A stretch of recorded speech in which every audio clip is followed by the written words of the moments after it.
जो नमस्कार। आज हम आपका सीबीएसई टर्म 2 ने जो पेपर रिलीज़ किया है उसको डिस्कस करेंगे। Most of the students were waiting what kind of paper it will be a subjective paper. So let's see the outline of this paper. In this there will be 3 sections and total questions will be 15. Time allowed will be 2 hours and maximum marks will be 40. Now the section A will be having 7 questions of 2 marks, that means 14. Section B will be having 6 questions of 3 marks, that means 18. And section C, 2 case study questions, that means it will be having 4 marks each. So this is the outline. Internal choices may be there in the questions. So let's start the paper. First question. Table is showing the elements P, Q, R, S and their electronic configuration. P is having 26, Q 281, 287, 288. Identify which element will form covalent bond with the carbon. So this is oxygen requiring 2 more. This can form electrovalent bond or ionic bond. This can form covalent bond and this is completely stable. So the answer will be P and R. Carbon reacts with an element in the above table to form a several compounds. Give suitable region. So this you have to remember 2 properties, tetravalency and catenation, because of its valency 4. So half and half marks for this and half and half marks total 2 marks you will get in this. Question number 2. The diagram below show parts of the periodic table which element would react together to form covalent compounds. Between 2 elements W and Z, which will have the bigger atomic radius and Y. So first question, which element would react together to form covalent compounds? So remember only the 4 periods have been included, 1, 2, 3, 4. So in the 4th period it is the second, that means W will be calcium if you remember it. And so first question, which element would react together to form covalent compounds? So Y and Z will react together to form the covalent compounds because these are non-metals and they will react with each other by sharing. Between the 2 elements W and Z, which will have bigger atomic radius. So when we say bigger atomic radius, so atomic radii, it's ongoing left to right, it decreases. So W will be having the bigger atomic radius. Reason, down the group number of shells increases, or you can say between the 2 elements W and Z it is compared. So it is not the down the group, it is same, you can say, because they are in the different periods. So that's why it is said down the group. Shell increases though atomic radii increases. And if we say in periods, it will decrease left to right. Question number 3. Trace the path of a male gamete takes to fertilize a female gamete after being released from the penis. And state the number of sets of chromosome present in a zygote. So male gamete travels the female tract. This is the answer. After being released, the path which it takes to fertilize the female gamete is vagina. If you have written this word, you will get half marks. Uterus, fallopian tube. So these 3 points should be there and resulting in a zygote. Alternate accept the labeled figure. If you are making a diagram also, you will get the marks.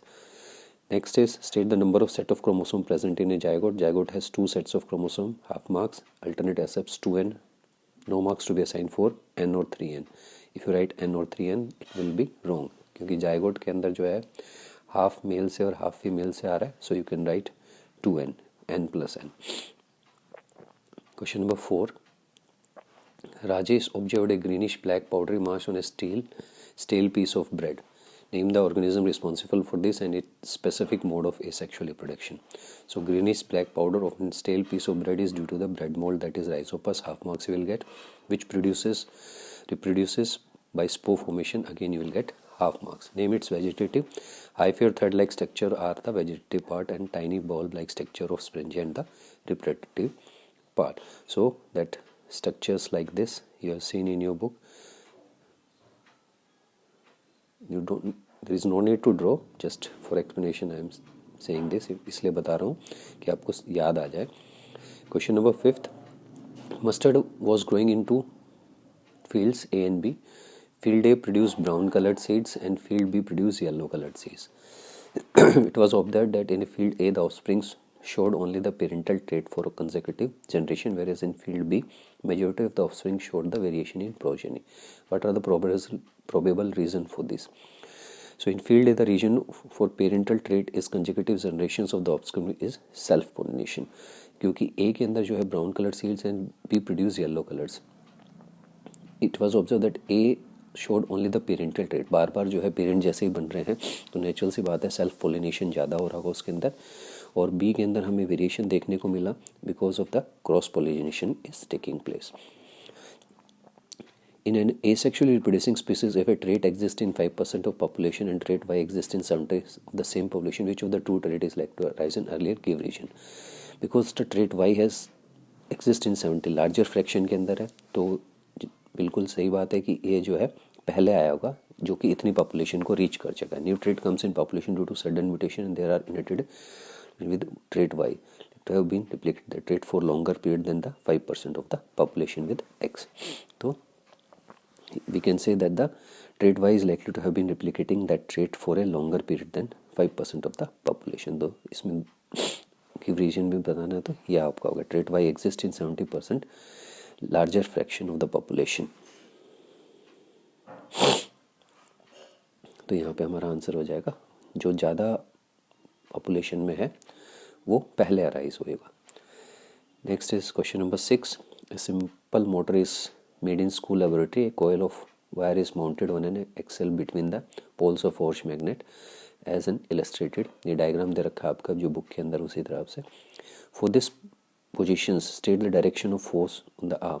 So you have to check the direction of the current and by Fleming left hand rule you can say the direction in the arm AB you have to tell. So in the arm AB the direction is of the current is upward, so the force will be downward. Why does the current in the arm BC not contributing to the running force on the coil? अब BC जो होता है इसके अंदर कोई magnetic force तो लग नहीं रही क्योंकि परपेंडिकुलर कोई मैग्नेट है नहीं. Because the same BC is the same direction as the direction field lines. Force is minimum when the direction of current is conductor in the same as that of the magnetic field line. एक दूसरे के perpendicular होते हैं तब ज़्यादा लगती है तो इसलिए BC will not contribute to the force part. इसी का जो है और पार्ट है circuit diagram contains a battery variable resistance as a solenoid. The figure below shows the magnetic field pattern produced by the current in the solenoid. State how the magnetic field pattern indicates regions where the magnetic field is stronger. तो आपने पढ़ा है magnetic field stronger कहाँ होगी. Closeness of field lines indicate the strength of them since the field lines are crowded around the ends. Poles के हिसाब से है यहाँ पे एंड्स के हिसाब से. एंड सेकेंड है what happens to the magnetic field when the current in the circuit is reverse. The direction of the field will be reverse. So simple question is there. Question number 7. DDT was paid in a lake regulated breeding of mosquito. How would it affect the trophic level in following food chain associated with lake? Justify your answer. एक आपकी food chain दिखा रखी है hawk large fish mollusc plankton aquatic. तो DDT जब इनमें spray की गई तो यहाँ पे क्या होगा. DDT क्या है एक नॉन बायोडिग्रेडेबल पेस्टिसाइड्स है जो कि फूड चेन में अगर एंटर कर गया कहाँ से एंटर किया उसने प्लैंकटन से. Non biodegradable pesticide accumulate at each receptor. This phenomenon is known as biological magnification and hawk will have the highest level. तो ये हमने तीनों पॉइंट लिखने हैं तब आपको 2 मार्क्स मिलेंगे. In the following food chain, vertical arrows indicate the energy lost to the environment and horizontal arrows indicate the energy transfer to the next trophic level. Which of the 3 vertical arrows A, C and E and which of the 2 horizontal arrows B and D will represent more energy. तो ये energy transfer show कर रहा है और ये जो environment में loss हो रही है. तो A will represent more energy transfer as compared to C and E. यहाँ पे क्या हो रहा है A से प्लांट्स में सबसे ज़्यादा एनर्जी है तो मैक्सिमम जो एनर्जी लॉस हो रही है वो भी यहाँ पे ही होगी. ट्रांसफ़र सिर्फ 10% होता है हमारा 10% लो है इसके अंदर. तो नेक्स्ट पे and B will represent more energy transferred compare to D. Natural सी बात है कि यहाँ जो प्लांट से हर्बीवोरस के पास जो energy I it is most उतनी ही एनर्जी अगर टाइगर को चाहिए तो लार्ज नंबर ऑफ डियर्स को खाना पड़ेगा. तो when green plants are eaten by primary consumer a great deal of energy lost in the environment as heat. Some amount goes into digestion and an average of 10%. ये law है जो हमारा 10% law. The loss of energy takes place every trophic level.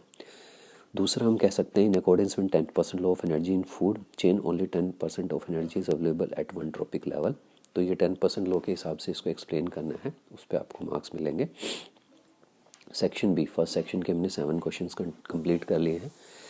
Choose an element from period 3 of modern periodic table that matches the description given below in each instance. Give reason of your choice.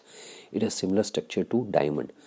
Now diamond is allotrope of carbon, so we have to see the electronic configuration or the outermost number of electron. तो silicon हो जाएगा क्योंकि structure दोनों का tetrahedral है. It has same valency as lithium. So lithium is 2 1 और 4 valency cation. तो ये इसके रीजंस हैं, कोई भी आप लिख सकते हैं ऊपर में. Tetra valency, 4 valency, covalent bonding.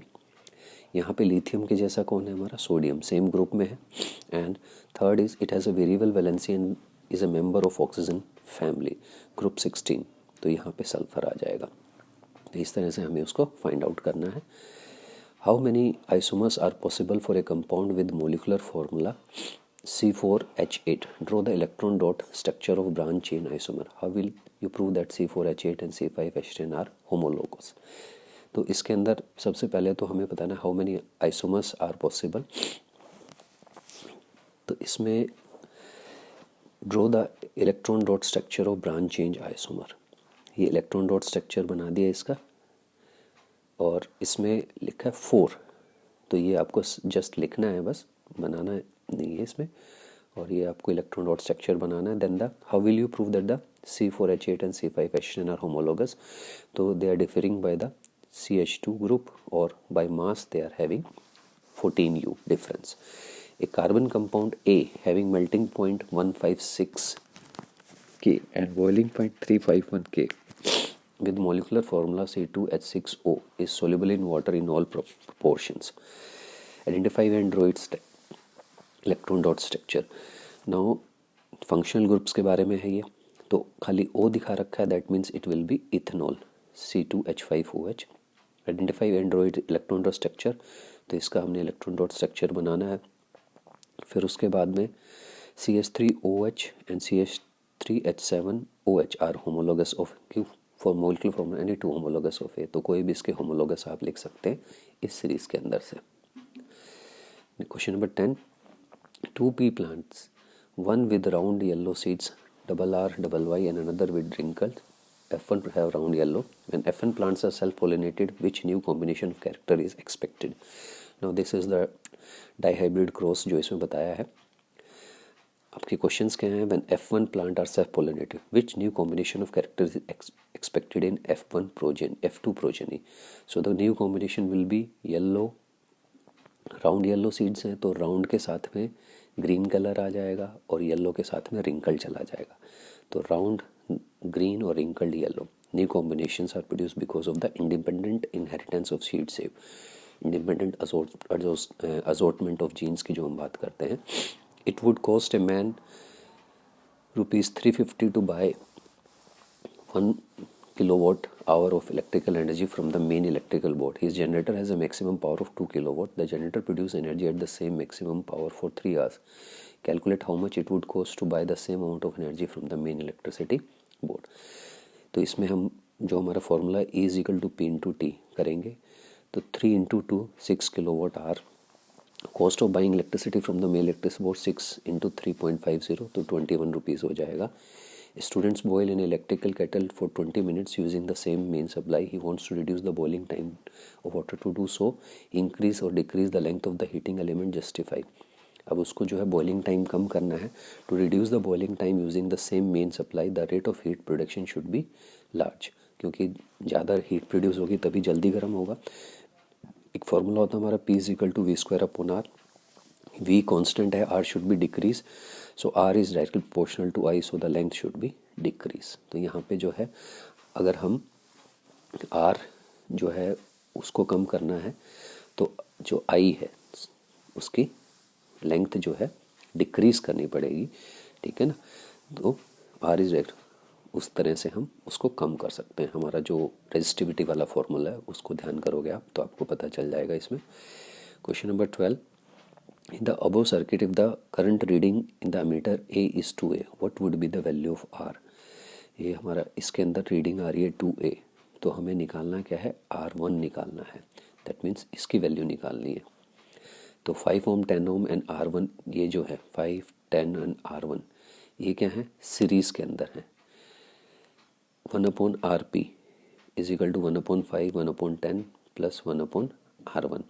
1 RB is equal to, तो ये हमने कैलकुलेट कर लिया 5 10 एंड R1। ये एक्चुअल में सीरीज़ नहीं पैरेलल में लिखे होंगे ये, ठीक है ना, ये गलत लिखा हुआ है सीरीज़ के अंदर, दे आर इन पैरेलल। और इनको जो हमने कैलकुलेट किया तो your RP comes 10R1/3R1 plus 100। Now 6 ohms and 6 ohm are in series, ये दोनों सीरीज़ में, ये ठीक है। तो आपका 12 प्लस ये कैलकुलेट करेंगे हम, R की वैल्यू निकालेंगे, फिर उसके बाद V is equal to IR, so it comes out to be 15 ampere. Equations करेंगे, टोटल आपका R निकालना है आपने 30 ohms। उसी तरह से एक और कैलकुलेशन दे रखी है आपकी, इसके अंदर भी आप देख लेंगे कि किस तरह से कैलकुलेट द टोटल रेजिस्टेंस निकालना है। तो टोटल रेजिस्टेंस निकालने के लिए हमें ध्यान में क्या रखना है, पहले ये दोनों जो है ये सीरीज़ में है, इनको प्लस कर लेंगे, इन दोनों को फिर प्लस करने के बाद इसके साथ हम जो है पैरेलल में करेंगे, फिर जो आएगा उसको इसमें प्लस कर देंगे। तो इस तरह से आपका total resistance of the circuit निकल जाएगा। A gas a found in upper layer of the atmosphere is deadly poisonous but is essential for all living beings. The amount of gas started declining sharply in the 1980. Identify gas A, how it is formed at higher level of the atmosphere, why is it essential for all living, state the cause. तो ozone के बारे में है, ozone at higher levels of the atmosphere is product of UV radiations acting, क्योंकि उनसे बचा रही है। ओजोन बनती कैसे है, ऑक्सीजन मॉलिक्यूल जो है ब्रेक होगा बहुत फ्रैक्शन ऑफ टाइम के लिए, और उसी टाइम वो जो है O2 मॉलिक्यूल के साथ कंबाइन करके O3 बना लेता है, ठीक है ना। ओजोन जो है एक शील्ड बना रही है जिससे कि यूवी रेस को धरती पे आने से प्रोटेक्ट कर रही है। और ये ख़त्म क्यों हो रही है ozone, because of the CFCs, chlorofluorocarbon, जो कि रेफ्रिजरेटर, फायर एक्सटिंग्विशर, इनकी वजह से निकल रहा है। तो ये सारे पॉइंट्स आपके आंसर में होने चाहिए। Now the last section come, section C, first case study. Sahil performed an experiment to study the inheritance pattern of genes. He crossed tall tea plants with short pea plants and obtained all tall F1 generation में. What will be the set of genes present in F1 generation? तो यहाँ पे एक capital T एक small t आ जाएगा। Give reasons why only tall plants are observed in F1, क्योंकि T जो है हमारा डोमिनेंट ट्रेंट है, तो वो अपने आप को एक्सप्रेस करेगा even in presence of the recessive trait. C है when F1 plants were self-pollinated at a total of 800 plants were produced, how many of these would be tall? Height of short plants, give the reason. Now out of 800 plants, 600 plants will be tall and 200 plants will be small, because when we cross it over, the ratio will be 1:1. Or when F1 plants were cross-pollinated with the plants having the TT genes, a total of 800 plants. So in this is a test cross ratio. So 50-50% will be there, 1:1. Last question. Ansari sir was demonstrating experiment in his class with the setup shown. A magnet is attached to the spring. The magnet can go in and out of the, this is the electromagnetic induction which is shown. What is the principle which Ansari sir is trying? He is trying to demonstrate the principle of electromagnetic induction. What will be observed when the magnet start oscillate through the coil? Explain the reason. There will be induced current in the coil due to the relative motion between the magnet and the coil. जब motion होगा तो उसकी वजह से. And third, consider the situation when the magnet goes in and out of the coil using a strong magnet, using a coil with more number of turns. तो इन दोनों changes की वजह से हम उसको change कर सकते हैं. Is there any difference in the observation in the galvanometer? When the magnet swings in and out of the stationary coil, justify. When the magnet moves in the coil, the emitter shows momentary deflection towards one side, say left, and comes out with the common meter show deflection. तो दोनों time जो है अलग अलग direction में deflection show करेगा हमारा galvanometer. So hope you understand this sample paper. Likewise, we have to practice for the coming second term board exams. Best of luck. Thanks for watching.